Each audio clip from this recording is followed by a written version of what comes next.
पूर्व सांसद और आईएएस अधिकारी बृजेंद्र सिंह को अपनी सद्भाव यात्रा में एक बात सीखने को मिली।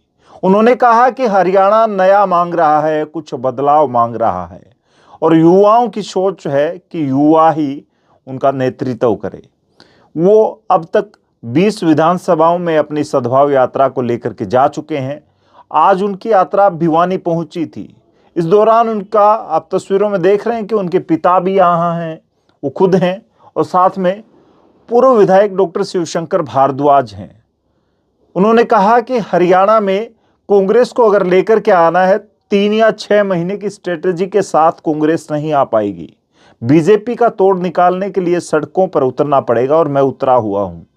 उन्होंने कहा कि बीजेपी धर्म और जाति की राजनीति करती है और युवाओं को इससे ऊपर उठ के सोचना पड़ेगा। युवाओं को अपनी रोजगार के लिए कोई अच्छी सोच लेकर के आनी पड़ेगी। और उन्होंने कहा कि जिस तरीके से वोट चोरी हो रही है उसे भी पकड़ पाना बड़ा मुश्किल है। वोट चोरी का तोड़ जो है वो इतना आसानी से नहीं निकलेगा। अगर ऐसा ही रहा तो आने वाले वक्त में युवा कोई बड़ा आंदोलन कर सकते हैं। हालांकि उन्होंने कहा कि वो लोग इस बात का समर्थन नहीं करते कि कहीं अराजकता फैले। फिलहाल आप सुनिए उन्होंने क्या कुछ कहा और क्या वो आने वाले वक्त में हरियाणा में सीएम पद के दावेदार हो सकते हैं। इस सवाल पर भी उनका जवाब आप सुनिए। भिवानी में हमारी सद्भाव यात्रा का समापन हो रहा है और इसके साथ हमारी यात्रा आज 20 हलकों से होकर गुजर चुकी है। 5 अक्टूबर को दनौदा नरवाना से इसकी शुरुआत की थी और उसके बाद ये यात्रा निरंतर चलती हुई नरवाना के बाद कलायत, कलायत के बाद कैथल, कैथल के बाद जींद, जींद के बाद जुलाना, जुलाना के बाद नारनौंद, उचाना, उकलाना, आदमपुर, नलवा, हिसार, बरवाला, हांसी, बवानीखेड़ा, ये पहले चरण के हल्के थे 14। उसके बाद महेंद्रगढ़ ज़िले से नांगल चौधरी, नारनौल, महेंद्रगढ़ और फिर भिवानी ज़िले के लोहारू, तोशाम और आज भिवानी शहर वाली जो असेंबली कॉन्स्टिट्यूंसी है, इसके साथ 20 हल्के आज हो जाएंगे और कल से यात्रा बारडा और उसके बाद चरखी दादरी में चली जाएगी। हमारी यात्रा सद्भाव यात्रा इसका नाम है और इसका जो स्लोगन है या टैगलाइन बोलते हैं आजकल जिसको, वो कांग्रेस का हाथ भाईचारे के साथ। तो नाम में और स्लोगन में ही इसका जो उद्देश्य है या जो संदेश जिसको लेकर हम इस यात्रा के माध्यम से चले हैं वो इसके अंदर है। और इस यात्रा की प्रेरणा जो है वो राहुल गांधी जी की भारत जोड़ो यात्रा जो उन्होंने की थी कन्याकुमारी से कश्मीर तक, वहीं से प्रेरणा लेके इस यात्रा की रूपरेखा बनाई गई थी सारी की सारी। और संदेश यही है कि हमारे प्रदेश का, हमारे समाज का जो 36 बिरादरी का भाईचारे का जो एक सदियों पुराना ताना बाना है, उसमें राजनीतिक कारणों की वजह से एक जानबूझ के सिर्फ तनाव नहीं पैदा किया जा रहा, बल्कि उसके अंदर ऐसी परिस्थितियां बनाने का प्रयास किया जा रहा है कि समाज के जो विभाजन हैं वो एक स्थायित्व पा जाएं, ताकि कुछ दल या नेता अपनी जो राजनीति है उस अनुसार उसको जमा सकें। इसमें स्वाभाविक सी चीज़ है क्योंकि एक सामाजिक चीज़ है जिसका प्रयोग राजनीति के लिए किया जा रहा है, तो इसका जो मुकाबला है वो भी राजनीतिक स्तर पे हो, ये आवश्यक है। और उसके अंदर सबसे बड़ी भूमिका और दायित्व जो बनता है वो प्रदेश में सबसे बड़ा और सबसे पुराना और सबसे मजबूत राजनीतिक दल होने के नाते वो कांग्रेस पार्टी का बनता है। तो यही संदेश लेकर हम निकले हैं। यदि इसमें हमारी यात्रा के माध्यम से कांग्रेस का जो समाज के साथ जुड़ाव है वो और मजबूत हो और हम किसी भी प्रकार की समाज में अफरा तफरी मचाने की यदि कोशिश जो की जा रही है उसको रोकने में यदि हम अपनी भूमिका निभा सकें तो हम समझेंगे कि हमारी यात्रा कहीं ना कहीं तक कामयाब हुई है आज के दिन मैं ये ज़रूर कह सकता हूँ, क्योंकि अब करीब करीब 1/4 हरियाणा हमने कर लिया है, जिस प्रकार से लोग इसमें सामने आए हैं, जिस प्रकार से कांग्रेस के कार्यकर्ता हमारे साथ इसके अंदर जुड़े हैं, आम जन साधारण जुड़ा है, उससे ये चीज़ बिल्कुल स्पष्ट है कि जो संदेश हमारा है वो लोगों तक कहीं ना कहीं पहुंच रहा है, वो किसी हद तक एक चर्चा का विषय है। और हमारा यही मानना है कि यदि चर्चा का विषय है तो समाधान उससे ही निकलते हैं। यदि किसी चीज़ के बारे में बात ही ना की जाए और सिर्फ ये सोचा जाए कि इलेक्शन से 3 महीने पहले या 6 महीने पहले उसको आप रोक पाएंगे, तो वो आम तौर पे संभव नहीं हो पाता। यदि इंजीनियरिंग सामाजिक स्तर पे कर दी गई हो तो मोटे तौर पे ये है। और अब करीब 6.5-7 महीने यात्रा चलेगी, तो अभी तो 5 महीने और इस यात्रा के बचे हैं। और दूसरा चरण जो है, जिसमें अब ये भिवानी और महेंद्रगढ़, भिवानी और चरखी दादरी ज़िले हैं, इसके अलावा कुल इसमें 13 हलके हैं, जो 13 दिसंबर तक हमारा ये दूसरा चरण चलेगा। दूसरे चरण का मतलब ये कि तब तक हमारे 27 असेंबली विधानसभा जो हैं उनसे होकर यात्रा निकल चुकी होगी। धन्यवाद। इस मेहनत के साथ जो संघर्ष कर रहे हैं, पार्टी का उस प्रकार से सहयोग नहीं मिल रहा था। अगर पार्टी के नेता सहयोग करते, लगता नहीं है यात्रा को भी मजबूती मिलती और उससे कहीं ज़्यादा पार्टी को मजबूती मिलती। नहीं, पार्टी का सहयोग, देखिए मैं तो पार्टी की अनुमति लेके निकला था। कोई ऐसा नहीं है कि मैं बिना किसी को बताए या किसी ने मेरे को मना किया उसके बावजूद भी हम इस यात्रा पर निकले हों। तो अनुमति लेकर निकले थे और अच्छा है, चर्चा में हम ही हैं। यात्रा के समापन या बीच में कोई बड़ा शीर्ष नेतृत्व तो दिखाई देगा सेंटर की तरफ? बिल्कुल दिखेगा, बिल्कुल दिखेगा। मैं आज के दिन आपको कोई तारीख नहीं बता सकता, लेकिन समय समय पर ज़रूर आएंगे। वो समापन होगा उस समय कोई बड़ी रैली वगैरह, कोई ऐसी जनसभा? वैसे तो उसमें अभी समय है बहुत, लेकिन हाँ सोचा तो ज़रूर है कि जब इतनी बड़ी एक यात्रा जब निकाल रहे हैं तो स्वाभाविक सी चीज़ है, उसका समापन जो है वो उसी अनुसार उसका समापन भी एक बड़े स्तर पे करना चाहेंगे। तो लेकिन उसके ऊपर अभी काम करना अभी शुरू नहीं किया है।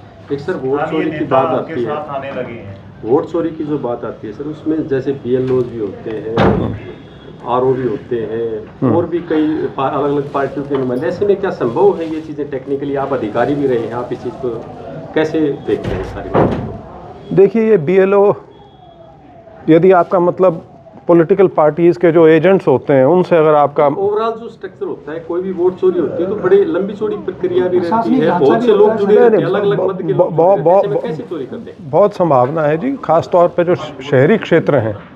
ग्रामीण क्षेत्रों में तो फिर भी मैं मान सकता हूँ कि इतना आसान नहीं है, क्योंकि लोग एक दूसरे को जानते हैं, उनको पता है कि उनके पड़ोस में कौन है।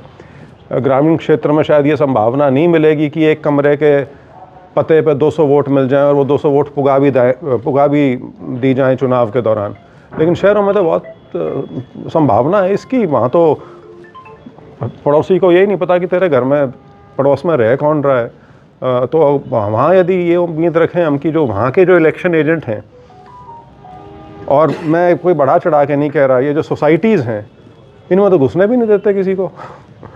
तो वहाँ आपकी पार्टी का एजेंट जो है वो मुझे नहीं लगता कि वहाँ किसी 4 आदमियों की भी उसमें जानता होगा। और देखिए, सारी बात ये है कि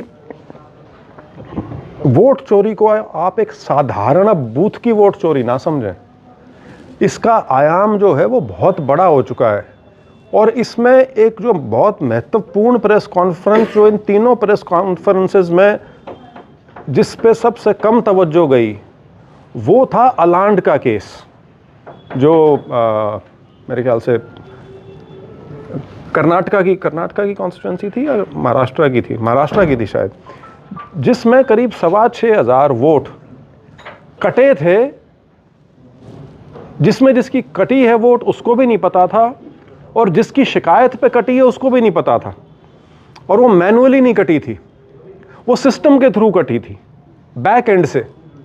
तो यदि वैसी चीज़ आपके इलेक्टोरल रोल में हो सकती है तो क्या तो फिर BLO करेगा और क्या कोई पार्टी का एजेंट करेगा? वो तो यदि किसी, ये क्या बोलते हैं इनको, ये जो गुड़गांव वगैरह में ये जो बैक एंड पे जो काम होते हैं सारे कॉल सेंटर्स, तो अगर वो कॉल सेंटर्स के माध्यम से यदि आपका इलेक्टोरल रोल में ही धांधली हो जाएगी तो फिर तो उसका जो स्कोप है उसकी शायद मैं और आप कल्पना भी नहीं कर सकते कि वो किस हद तक हो सकती है। ये अलान का केस लेकिन एक्सपोज शुरू में ही हो गया था तो इस पे कार्रवाई हो गई थी।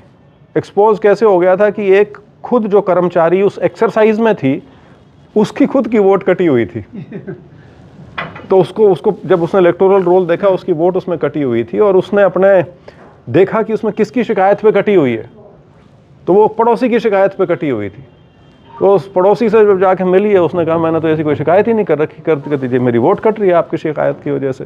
तो यही मैं कह रहा था कि किसकी शिकायत पे कटी है और किसको किसकी कटी है ये भी नहीं पता लगता। और तो इसका देखिए, मैं हमेशा टेक्नोलॉजी के पक्ष में रहता हूँ, लेकिन इलेक्शन में जो टेक्नोलॉजी का प्रयोग है उसमें मेरी रिजर्वेशन है।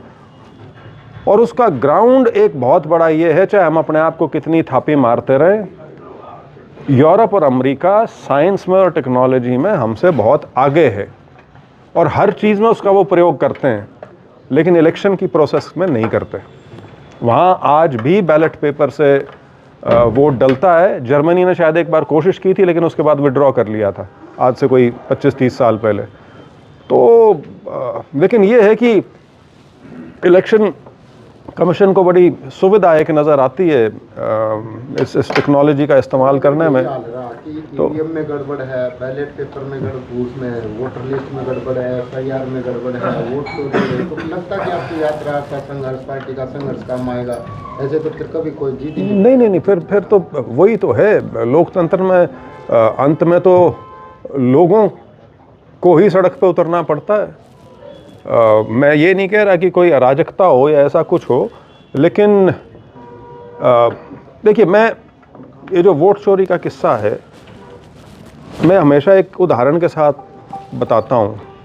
महाराष्ट्र वो स्टेट है जहाँ पे जो आपकी आबादी की बढ़ोतरी की दर है वो रिप्लेसमेंट रेट के नीचे आ चुकी है। मतलब ये कि महाराष्ट्र की पॉपुलेशन या तो स्टेबलाइज कर चुकी है, घटने पे आने वाली है। उस प्रदेश में पार्लियामेंट और असेंबली के चुनाव के बीच में 4.5 महीने में 41 लाख वोट जुड़ती हैं। और वो प्रदेश जहाँ पे आपकी आबादी की बढ़ोतरी का दर देश में सबसे ज़्यादा है, बिहार, वहाँ पे 65 लाख वोट कटती हैं। अगर इलेक्शन कमीशन ये विरोधाभास समझा सके कि ऐसा कैसे हो सकता है तब तो कुछ बात बने। लेकिन और देखिए, मेरा सारा जो ये वोट चोरी वाला है, राहुल गांधी जी ने जो भी प्रेस कॉन्फ्रेंसेस में तथ्य प्रस्तुत किए हैं इलेक्शन कमीशन के डेटा के साथ किए हैं, मेरा विश्वास इस पे इसलिए बढ़ता जा रहा है इलेक्शन कमीशन का जो रवैया है उसकी वजह से। अगर वो ठीक हों, उनकी नीयत साफ हो, वो उन आरोपों का जवाब दे सकते हैं। उन्होंने एक का भी जवाब नहीं दिया। मैं तो आपको हरियाणा के संदर्भ में कह देता हूँ, ब्राज़ीलियन महिला की 22 वोट, हालांकि बात तो यहाँ 25 लाख वोट की है, लेकिन 22 वोट ब्राज़ीलियन महिला की फ़ोटो है उसके ऊपर। इलेक्शन कमीशन ने उसके बारे में भी नहीं कहा कि इसकी जांच करा देते हैं हम। हमारी जो केंद्र में जो रूलिंग पार्टी है उनका तो एक बहुत बड़ा मुद्दा रहता है ये घुसपैठिए। यहाँ 22 एक विदेशी महिला की फ़ोटो की वोट बनी हुई है। और शायद आपकी जानकारी में हो, ये जो SIR हुआ पूरा बिहार में, जिसमें पॉलिटिकल नैरेटिव घुसपैठिया का चलाया था, वहाँ शायद 2 केस मिले हैं पूरे बिहार में।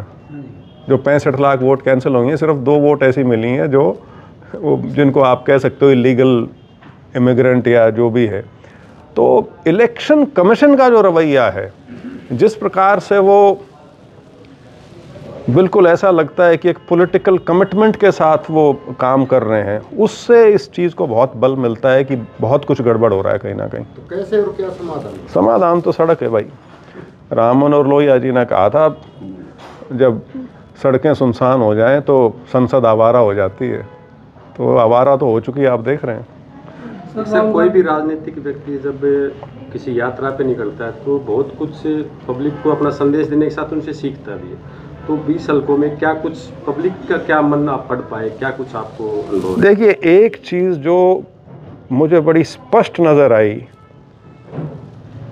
वो ये है कि लोगों को अभी भी हरियाणा में उम्मीद कांग्रेस पार्टी से ही है, लेकिन ये भी है कि लोग कुछ नया भी देखना चाह रहे हैं। ख़ास तौर पे जो युवा वर्ग है वो कुछ नया चाह रहा है। मेरे को नहीं पता वो नया क्या चाह रहा है, लेकिन मेरा ये निजी तौर पे मानना है कि हमारी यात्रा जो 20 हल्कों से होकर निकली है अब तक, उसमें जो लोग इसके साथ जुड़े हैं या जो एक जिज्ञासा लोगों में पैदा हुई है, उसका एक कारण ये है उसके मूल में कि लोग कुछ बदलाव की ओर नज़रें लगाए बैठे हैं। क्योंकि 8-9 महीने तक तो विपक्ष ऐसा लगता था प्रदेश में नदारद हो गया चुनाव के बाद, और ये आम चर्चा थी कि कोई कुछ कर क्यों नहीं रहा। तो हमारी ये जो यात्रा की जब योजना बनी है उस समय ये चीज़ भी हमारे दिमाग में थी। तो बाकी उसके अलावा बुद्धिजीवी वर्ग का मैं ज़रूर कहूँगा, उनका हमारे से कुछ संपर्क बन रहा है अच्छा खासा। उनको हम जानते नहीं, उस हिसाब से पहचानते नहीं कि मिले हों कभी, लेकिन वो हमें सुझाव भी देते हैं, कोई नई बात कहने के लिए भी बताते हैं। जिस इलाके में जा रहे हों वहाँ के इलाके के इश्यूज़ के बारे में भी हमको लिख के भेजते हैं। लेकिन करीब करीब सभी ने इस चीज़ पे हमारी बात से एग्री किया है कि जी आपने मुद्दा भी अच्छा उठाया है, इससे जो संदेश देना चाह रहे हो वो ज़रूरत है हमारे प्रदेश की, जिसे लोग शायद उस गहराई से नहीं समझ पा रहे, जो समझना चाहिए कि कितना हानिकारक हो सकता है ये। और दूसरा, उनका इस बात से भी वो हमारे से इत्तेफाक रखते हैं कि जो समय आपने चुना है वो इस चीज़ के लिए अभी है। तो इस तरह की चीज़ें हैं जो आपके सामने बीच बीच में आती हैं। बाकी यह है कि हरियाणा ज़्यादा बड़ा तो नहीं है, लेकिन जो उसकी विविधता है वो तो इतने 1/4 भी नहीं किया अभी, उसमें भी नज़र आनी शुरू हो जाती है।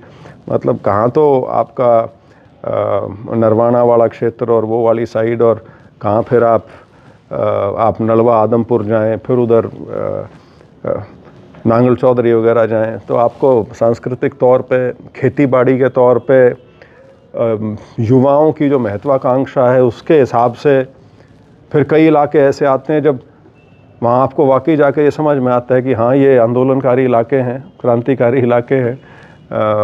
वो हर जगह वो चीज़ देखने को नहीं मिलती, कुछ इलाकों में मिलती है। ख़ासतौर पे भिवानी वाले इलाके में काफ़ी है उस चीज़ का भाव एक। तो अलग अलग चीज़ें देखने को मिलती हैं। आप नए बदलाव की बात कर रहे हैं, जैसे बीजेपी ने बदलाव किया और सरकार बना ली, नायब सैनी को सीएम बना ली। ऐसे कांग्रेस में भी युवा जो आप बदलाव की बात कर रहे हो, वो बृजेंद्र सिंह में सीएम पद का चेहरा देख रहे हैं, जैसे स्थानीय नेता भी विश्वास करने लगे हैं आप?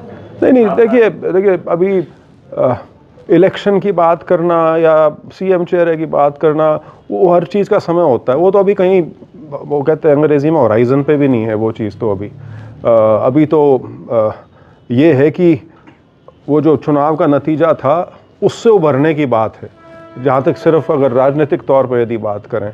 और उसके अंदर ये बहुत ज़रूरी है, कम से कम अब तो कम से कम इकट्ठे दिखने चाहिए। सर, कांग्रेस ने चुनाव में हार के बाद कुछ मंथन किया, क्योंकि पुराने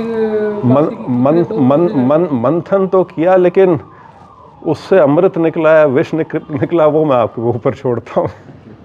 मंथन तो बहुत हुआ है, 1 साल मंथन ही हुआ है। तो सर मैं कह रहा हूँ उसके बाद बासी खिचड़ी परोस दी। नहीं, परोसता कोई नहीं जी। देखिए, ऐसा नहीं होता राजनीतिक व्यवस्था में कि आप